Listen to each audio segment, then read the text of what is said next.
नमस्कार। आप देख रहे हैं हॉर्नबिल टीवी। छत्तीसगढ़ की खबरों के हिंदी बुलेटिन हमर छत्तीसगढ़ में मैं अनुज आपका स्वागत करता हूं। आइए सबसे पहले नजर डालते हैं आज की सुर्खियों पर। छत्तीसगढ़ में ननों की गिरफ्तारी पर सियासी घमासान। दीपक बैज बोले, अमित शाह ने मानी गलती, भाजपा सरकार बजरंग दल के इशारों पर कर रही कार्रवाई। महिला सशक्तिकरण की दिशा में भाजपा सरकार का बड़ा कदम। महतारी सदन योजना के तहत पहले चरण में 50 केंद्र तैयार। कुल 200 महतारी सदन बनाने का है लक्ष्य। मुख्य समाचारों के बाद अब खबरें विस्तार से। छत्तीसगढ़ के दुर्ग रेलवे स्टेशन में गिरफ्तार ननों का मामला लगातार तूल पकड़ता जा रहा है। इस मुद्दे पर प्रदेश कांग्रेस अध्यक्ष दीपक बैज का बड़ा बयान सामने आया है। उन्होंने कहा है कि केंद्रीय गृह मंत्री अमित शाह ने खुद सांसदों के प्रतिनिधि मंडल को आश्वासन दिया है कि वे छत्तीसगढ़ में गिरफ्तार ननों की रिहाई में मदद करेंगे और राज्य सरकार को कोर्ट में जमानत का विरोध न करने के निर्देश देंगे। दीपक बैज ने कहा कि अमित शाह के इस बयान से यह साफ हो गया है कि राज्य सरकार ने बजरंग दल के दबाव में आकर ननों को गलत तरीके से गिरफ्तार किया। उन्होंने कहा कि केरल भाजपा अध्यक्ष भी ननों को निर्दोष मान चुके हैं। प्रदेश कांग्रेस अध्यक्ष ने बजरंग दल को लेकर कहा कि भाजपा सरकार के संरक्षण में बजरंग दल प्रदेश में भय और आतंक का पर्याय बन चुका है। कभी मुस्लिमों को, कभी ईसाइयों को और अब सिखों को टारगेट किया जा रहा है। अल्पसंख्यक समुदाय को खुद को सुरक्षित महसूस करने में मुश्किल हो रही है। जिस तरह से पूरे प्रदेश में भारतीय जनता पार्टी ने माहौल बनाया है, कहीं ना कहीं पूरे देश में छत्तीसगढ़ की छवि भारतीय जनता पार्टी खराब कर रही है। इसका साफ साफ उदाहरण ये क्या आप देखेंगे, कल मतलब अमित शाह के बयान के बाद यह साफ हो गया है कि एक आदिवासी युवा और ननों की गिरफ्तारी एक साजिश है। कल केंद्रीय गृह मंत्री अमित शाह से यूडीएफ के सांसदों ने मुलाकात की और उन्हें वस्तु स्थिति पूरा स्पष्ट अवगत कराया और उन्होंने कहा है, उस प्रतिनिधि मंडल से कहा है कि इस मामले में पूरी तरह से मदद करेंगे, रिहाई में मदद करेंगे और साथ ही छत्तीसगढ़ सरकार से भी वो कहेंगे कि कोर्ट में जमानत याचिका का विरोध नहीं करेंगे। मतलब इस तरह के केंद्रीय गृह मंत्री के बयान से साफ हो गया है कि छत्तीसगढ़ सरकार ने बजरंग दल के दबाव में ननों की और आदिवासी युवा की जो गलत ढंग से गिरफ्तारी की गई है, कहीं ये सीधा सीधा सरकार की साजिश है। और जिस तरह से प्रदेश में बजरंग दल के द्वारा भय और आतंक का माहौल पैदा किया है, कहीं ना कहीं पूरी छत्तीसगढ़ दहशत में है और भाजपा सरकार के संरक्षण में ये बजरंग दल पूरी तरह से प्रदेश में कानून को अपने हाथ में लेकर कानून से ऊपर उठकर जिस तरह से आतंक फैला रहा है और जिस तरह से चाहे मुस्लिम कम्युनिटी हो, चाहे सिख कम्युनिटी हो, चाहे ईसाई कम्युनिटी हो, इन सभी अल्पसंख्यक वर्गों को एक टारगेट बनाकर काम कर रही है और कहीं ना कहीं प्रदेश में ये अल्पसंख्यक वर्ग अपने आप को असुरक्षित महसूस कर रहे हैं। छत्तीसगढ़ के उप मुख्यमंत्री विजय शर्मा की अध्यक्षता में महानदी भवन मंत्रालय में पंचायत एवं ग्रामीण विकास विभाग की समीक्षा बैठक संपन्न हुई। बैठक के बाद मीडिया को जानकारी देते हुए उप मुख्यमंत्री ने कहा कि प्रदेश में महिलाओं को सशक्त करने की दिशा में महतारी सदन योजना के तहत पहले चरण में 50 महतारी सदन तैयार हो चुके हैं। उन्होंने बताया कि प्रदेश भर में कुल 200 महतारी सदन बनाने का लक्ष्य है और इस पर तेजी से काम किया जा रहा है।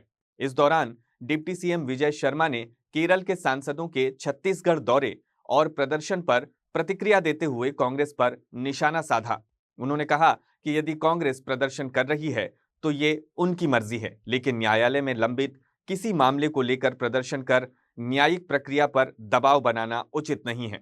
उन्होंने सवाल किया कि बिरनपुर हत्याकांड जैसे मामलों में ये लोग क्यों नहीं आए। उन्होंने ये भी कहा कि हर मुद्दे को समान दृष्टिकोण से उठाया जाना चाहिए, न कि किसी एक पक्ष के समर्थन में खड़ा होना चाहिए। दुर्ग जिले में राधे राधे बोलने पर छात्र से मारपीट के मामले में उप मुख्यमंत्री ने कहा कि इस पूरे प्रकरण की जांच कराई जाएगी और दोषियों पर उचित कार्रवाई की जाएगी।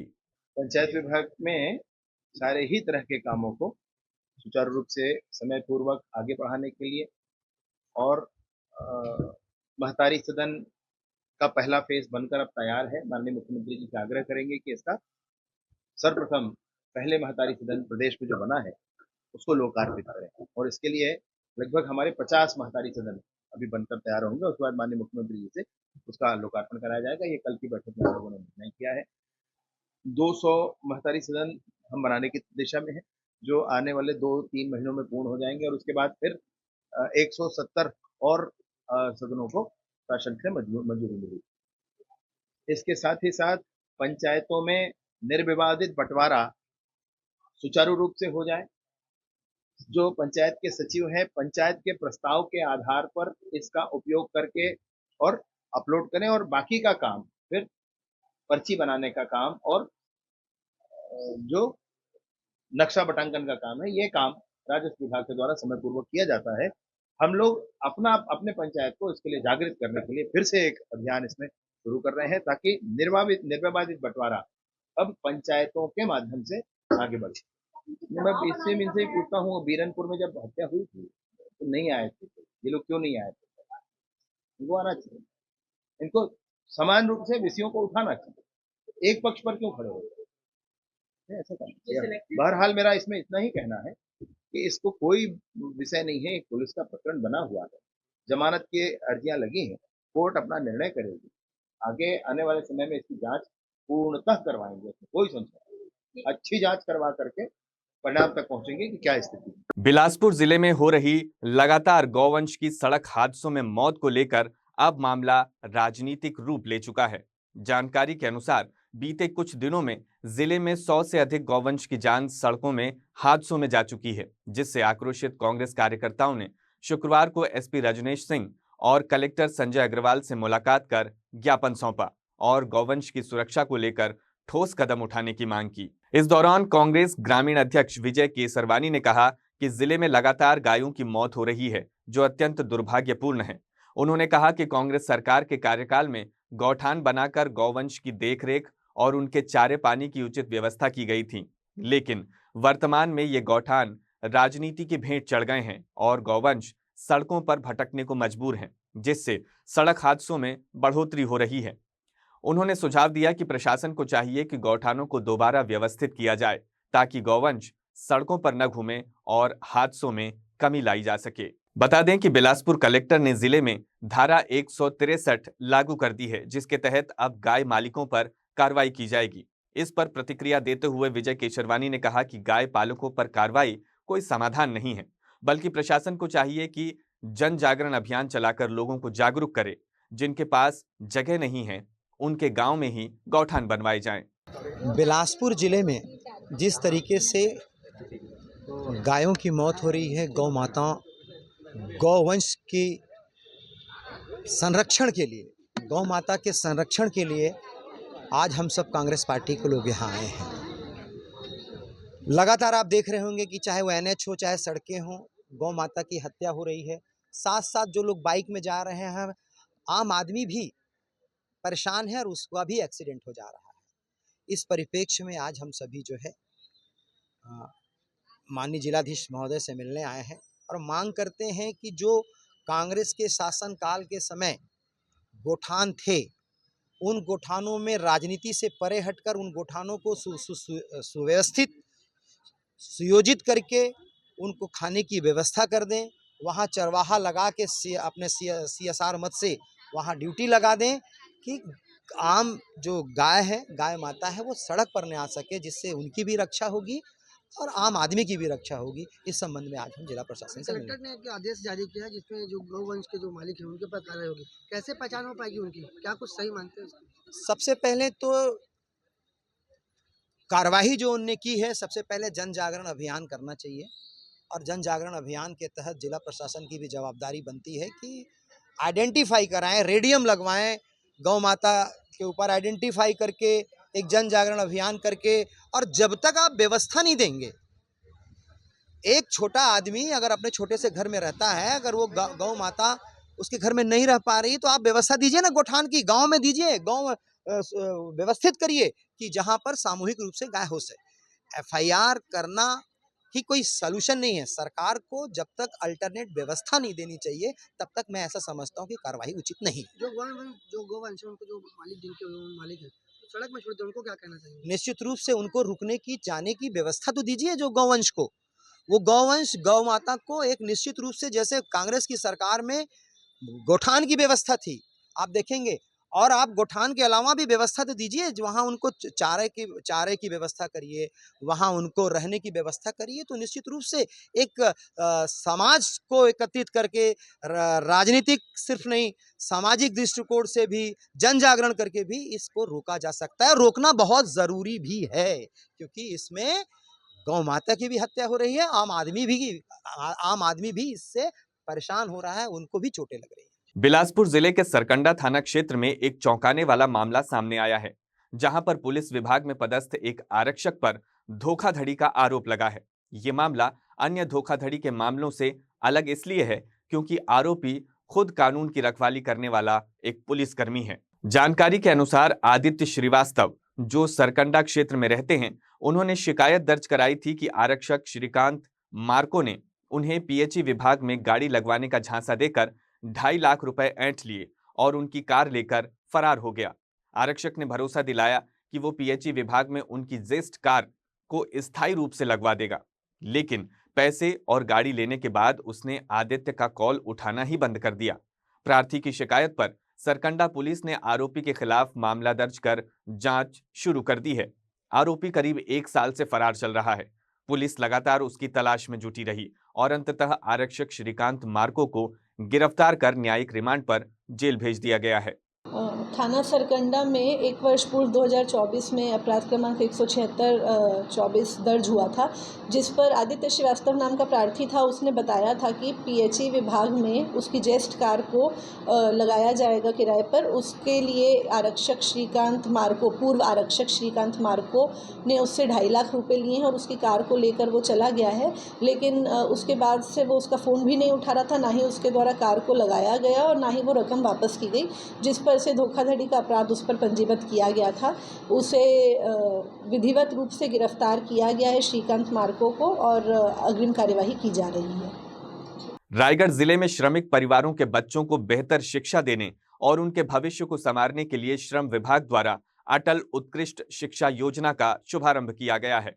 इस योजना के अंतर्गत भवन एवं अन्य सन्निर्माण कर्मकार कल्याण मंडल में पंजीकृत श्रमिकों के पहले 2 बच्चों को निःशुल्क आवासीय विद्यालयों में शिक्षा प्रदान की जाएगी। शैक्षणिक सत्र 2025-26 से कक्षा 6वीं में प्रवेश लेकर छात्र 12वीं तक निःशुल्क पढ़ाई कर सकेंगे। योजना का लाभ उन बच्चों को मिलेगा जो कक्षा 5वीं में टॉप 10 में मेरिट लिस्ट में आएंगे। श्रमिक कल्याण मंडल चयनित विद्यार्थियों की प्रवेश शुल्क, शैक्षणिक खर्च, गणवेश, पुस्तकें, छात्रावास और भोजन की पूरी व्यवस्था करेगा। इस योजना का लाभ उन्हीं बच्चों को मिलेगा जिनके माता पिता का नाम 1 वर्ष पूर्व से मंडल में पंजीकृत हो और वे योजना के अंतर्गत कक्षा 6वीं में प्रवेश के लिए पात्र हों। योजना केवल श्रमिकों के प्रथम 2 बच्चों के लिए ही मान्य है। आवेदन के साथ जीवंत श्रमिक पंजीयन कार्ड, निवास प्रमाण पत्र, आधार कार्ड, पिछली कक्षा की अंक सूची, वर्तमान अध्ययन प्रमाण पत्र, टीसी, जाति प्रमाण पत्र और आय प्रमाण पत्र संलग्न करना अनिवार्य होगा। आवेदन प्रक्रिया को सरल बनाते हुए श्रमिक स्वयं श्रमेव जयते मोबाइल ऐप जनपद पंचायत के श्रम संसाधन केंद्र या नजदीकी कॉमन सर्विस सेंटर CSC के माध्यम से आवेदन कर सकते हैं। छत्तीसगढ़ शासन द्वारा श्रमिक परिवारों के बच्चों हेतु अटल उत्कृष्ट शिक्षा योजना जो है छत्तीसगढ़ शासन ने लॉन्च किया हुआ है। इसके तहत हम लोग एक वर्ष पूर्व से पंजीकृत श्रमिक के प्रथम 2 संतानों को आवासीय विद्यालय जो रायगढ़ और सालागढ़ जिले में 4 आवासीय विद्यालयों का टाइअप हुआ है, उनमें हम लोग प्रवेश दिलाएंगे। प्रवेश का तात्पर्य ये है कि प्रवेश के साथ में हॉस्टल की सुविधाएं होंगी, स्कूल में पढ़ाई की सुविधाएं होंगी, वो सब निःशुल्क होगा और ये टिल 12th क्लास तक चलेगा। 12th क्लास तक हम लोग पूरी सुविधाएं, इसमें पूरी फीस छत्तीसगढ़ शासन द्वारा दी होगी। इसके आगे अगर वो व्यावसायिक पाठ्यक्रम में जाते हैं या फिर हायर एजुकेशन में जाते हैं, उसके लिए पहले से भी योजनाएं चल रही हैं। तो जितने भी हमारे श्रमिक भाई बंधु हैं यहाँ पे रायगढ़ जिले के, सारंगढ़ जिले के, उनसे मैं अपील करता हूँ कि ज़्यादा से ज़्यादा इसमें हिस्सा लें। अपने जो 6वीं क्लास में पढ़ने वाले बच्चे हैं उनका एडमिशन कराएं। यह कक्षा 6वीं के लिए लागू है, 6वीं क्लास में ही उनका एडमिशन होगा। जो 5वीं में अच्छे अंक से प्राप्त करके उत्तीर्ण हुए हैं वो इसमें योजना के अंतर्गत आवेदन कर सकते हैं। बिलासपुर जिले का एक मामला सामने आया है जिसमें गरीबों के हक के चावल पर डाका डालने वाला आखिरकार बेनकाब हो गया है। खुद को विक्रेता संघ का अध्यक्ष बताने वाला ऋषि उपाध्याय अब खाद्य विभाग के शिकंजे में है। चावल के बदले जबरिया पैसे वसूलने के मामले में खाद्य विभाग ने बिलासपुर के मगरपारा क्षेत्र स्थित जय महालक्ष्मी महिला स्व सहायता समूह की उचित मूल्य की दुकान को निलंबित कर दिया है। वार्ड क्रमांक 23 मदर टेरेसा नगर की इस दुकान पर लाभार्थियों से चावल के बदले पैसे वसूलने का वीडियो वायरल हुआ था। वायरल वीडियो और शिकायत के आधार पर 7 जून को खाद्य विभाग ने जांच की। जांच में घोर अनियमितताएं पाई गईं। इसके बाद विक्रेता ऋषि उपाध्याय, समूह की अध्यक्ष और सचिव को 16 जून को कारण बताओ नोटिस जारी किया गया, लेकिन जवाब संतोषजनक नहीं पाया गया। खाद्य अधिकारी अमृत कुजूर ने बताया कि सार्वजनिक वितरण प्रणाली नियंत्रण आदेश 2016 के तहत दुकान को तत्काल प्रभाव से निलंबित कर दिया गया है। सूत्रों के अनुसार विक्रेता संघ का अध्यक्ष होने के कारण ऋषि उपाध्याय अन्य दुकानों को भी कालाबाजारी के लिए उकसाता था। विभागीय अधिकारी से कथित रिश्तेदारी के जरिए ये घोटाला लंबे समय से चल रहा था। अब सवाल ये है कि इस खुलासे के बाद अन्य घपलेबाजों पर कैसी कार्रवाई होगी। देखो ना लड़का जमा कर कैसे कर दे भैया लाइन बार रखा है मैं जय मां लक्ष्मी स्व सहायता समूह मगरपारा वार्ड में जो दुकान संचालित है 1096, उस दुकान पे पूर्व में शिकायतें थी, कुछ वीडियोस भी वायरल हुए थे। उस पे खाद्य विभाग की टीम ने जांच की थी और 27 क्विंटल लगभग वहाँ अधिक मात्रा में चावल मिलना पाया गया था। उसको विधिवत ढंग से नोटिस जारी किया गया था और उसके जवाब के बाद में दुकान सस्पेंड कर दिया गया है। क्या स्थिति है अभी? किसमें दुकान अटैच किया गया है, किसको दिया गया और वितरण की जिम्मेदारी कौन रहा? हितग्राहियों को किसी भी प्रकार की असुविधा ना हो, ये विभाग की प्राथमिक जिम्मेदारी है, तो उसे पास के ही दुकान पे अटैच कर दिया गया है। और वैसे भी ये कोई भी हितग्राही किसी भी दुकान से जाके ले सकता है और हितग्राहियों को कोई समस्या नहीं होगी, ये विभाग जरूर इंश्योर करता है। अब वो दुकान को नए सिरे से दिया जाएगा या फिर कुछ और व्यवस्था? आगे की कार्रवाई नियम के हिसाब से की जाएगी। गरियाबंद जिले में स्वच्छ भारत मिशन के तहत लाखों रुपए की लागत से स्थापित प्लास्टिक वेस्ट मैनेजमेंट प्लांट बीते 1 साल से बंद पड़ा हुआ है। प्लांट का उद्देश्य प्लास्टिक कचरे के वैज्ञानिक निपटान और महिलाओं को रोजगार देना था, लेकिन आज स्थिति यह है कि प्लांट सिर्फ शिलान्यास और उद्घाटन की तस्वीरों तक ही सीमित रह गया है। अनुविभागीय अधिकारी के अनुसार 16 लाख रुपए की लागत से जिले के 2 विकास खंडों में 2 प्लांट लगवाए गए थे, लेकिन इन प्लांट्स में न कोई उत्पादन शुरू हुआ और न ही वेस्ट प्रोसेसिंग का कोई कार्य शुरू हो सका। मशीनें धूल खा रही हैं और परिसर पूरी तरह वीरान है। इस योजना के जरिए जहां पर्यावरण संरक्षण का लक्ष्य रखा गया था, वहीं स्थानीय महिला स्व सहायता समूहों को रोजगार देने की योजना भी बनाई गई थी, मगर न तो पर्यावरण को कोई लाभ हुआ और न ही रोजगार सृजन हो सका। स्थानीय लोगों का कहना है कि यह परियोजना कुप्रबंधन की भेंट चढ़ गई है। अब सवाल उठ रहा है कि क्या परियोजना की रूपरेखा अधूरी थी या निगरानी और क्रियान्वयन में लापरवाही बरती गई। सरकारी धन और संसाधनों का इस तरह व्यर्थ जाना न केवल चिंता का विषय है, बल्कि जवाबदेही तय करना अब जरूरी हो गया है। गरियाबंद जिले में प्लास्टिक वेस्ट मैनेजमेंट प्लांट लगे हैं सर, तो कितने प्लांट लगे आप बता सकते हैं सर? हाँ, आप बिल्कुल सही बोल रहे हैं। 1 साल हो गया है फिंगेश्वर के देवरी में और गरियाबंद ब्लॉक के डोंगरी गांव में 2 प्लांट लगे हैं प्लास्टिक वेस्ट मैनेजमेंट के। इनकी लागत कितनी होगी सर? इसकी लागत लगभग 16 लाख की है, 16 लाख है इसकी लागत। अच्छा सर, निर्माण हुए इनको स्थापित हुए 1 साल हो चुका है, अब तक कोई कार्य नहीं दिख रहा है इसमें। ये बिल्कुल आप सही बोल रहे हैं। बीच में इलेक्शन वगैरह हुए और बहुत सारे सरकारी संवाद वगैरह का कार्यक्रम हुए, और अभी इसी को लेके रायपुर में एक वर्कशॉप हुआ था 2 दिवसीय, जिसमें जिले के सभी मतलब सीओ लोग गए थे, 33 जिले के, 12 राज्य के लोग भी आए थे। उसमें काफ़ी 2 दिन तक चर्चा हुई है, और इसमें यह है कि उसमें सारे एसबीएम के तहत जो भी कार्रवाई है उसमें विशेष रूप से प्लास्टिक मैनेजमेंट के संबंध में भी चर्चा हुई है। तो इसमें यह है कि एक तो हमारे 2 यूनिट हैं, उसमें हम लोग जैसा कि निर्देश हुआ है और चर्चा के बाद जो समझ में बात आई है ये है कि हमारे यहाँ रीपा के 10 सेंटर हैं, इसमें 2 सेंटर को छोड़ के लगभग हम 8 या 9 सेंटर और लेंगे, इसमें प्लान कर रहे हैं। इसमें है कि जैसे ग्रामीण क्षेत्र में डोर टू डोर जैसे कचरा को कलेक्शन करते हैं, खासकर अपन सूखा कचरा को करते हैं, गीला कचरा तो हम नाडेप में दे देते हैं या गाँव के बाड़ियों में ही मतलब खपत कर देते हैं लोग, तो उसको हम लोग सेग्रीगेट करके मतलब संबंधित जो सेग्रीगेशन सेट है वहाँ पर हम लोग उसको सेग्रीगेट कराएंगे। और इस बार हम लोग कोशिश करेंगे कि पॉलीथीन को हम 2 भाग में सेग्रीगेट कराएंगे। एक तो पतले किस्म के जो मतलब पॉलीथीन है उनको अलग सेग्रीगेट करा देंगे, और जो मोटे किस्म के जो पॉलीथीन है ताकि उसका जब उसको हम कॉम्पैक्ट करेंगे, ईंट का आकार देंगे, तो उस समय मतलब ये हो जाएगा कि उसको ट्रांसपोर्टेशन में उसमें हमको सुविधा हो जाएगी। जैसे ऐसा बिखरा हुआ रहता है, फैला हुआ रहता है, उसको ट्रांसपोर्ट करना थोड़ा कठिन होता है, तो हम ऐसा शेप देंगे उसको, कॉम्पैक्ट शेप, ईंट जैसा शेप दे देंगे ताकि वो हम लोग परिवहन कर पाएंगे। और अभी जैसा कि मीटिंग में आने के बाद लगातार मैं इसमें सोच रहा हूँ कि सेग्रीगेशन सेट से हम लोग जब उसको प्लास्टिक वेस्ट मैनेजमेंट यूनिट तक लाएंगे, ठीक है, तो उस समय हम लोग कोशिश करेंगे कि उसको हम उसको बेलिंग करा दें, छोटे टुकड़ों में उसको मतलब अपन बना दें, उसको बेलिंग करा दें। और जो हमारे गाँव में जैसा कि कचरा का कलेक्शन होता है वो रोज़ रोज़ नहीं होता, जैसे शहर में रोज़ रोज़ कचरा कलेक्शन होता है ऐसा नहीं होता। गांव में हम लोग सप्ताह में कोशिश करते हैं कि कम से कम 2 दिन तक कलेक्शन हो, मतलब 3 दिन के आड़ में या 4 दिन के आड़ में। तो वो जो कचरा कलेक्शन होने के बाद हमारा जो ये है रिक्शा है वो खाली पड़ा रहता है, उस रिक्शा को हम लोग ये करेंगे कि जो बाकी दिन है जो हमारा जो प्लास्टिक जो वेस्ट मैनेजमेंट का जो यूनिट है वहाँ तक हम लोग उसको ला पाएँ। और अभी तक ये हो रहा है कि हमारे जो एसबीएम की जो महिलाएं हैं जो सेग्रीगेशन के लिए एक एसएचजी को दिए हुए हैं, वो लोग वहीं पर ही कबाड़ी को दे देते हैं, उसमें कम रेट मिलता है उनको। तो हम लोग ये कोशिश कर रहे हैं कि उसको थोड़ा ज़्यादा रेट में दें। और हमारा मैनेजमेंट यूनिट है, मतलब हमारा जो प्लास्टिक का वेस्ट मैनेजमेंट यूनिट है उसका भी खर्च निकले और थोड़ा सा एसएचजी को थोड़ा सा ज़्यादा पैसा मतलब मिल जाए और हम लोग इसको सक्रिय कर पाएँ। तो इस दिशा में हम लोग काम कर रहे हैं, कलेक्टर साहब से अप्रूवल भी लेंगे और हमारी कोशिश रहेगी हम लोग 1 आध महीने में हम लोग इसको इम्प्लीमेंट कर पाएँ। आज के बुलेटिन में बस इतना ही, मुझे दीजिए इजाजत। देखते रहिए हॉर्नबिल टीवी।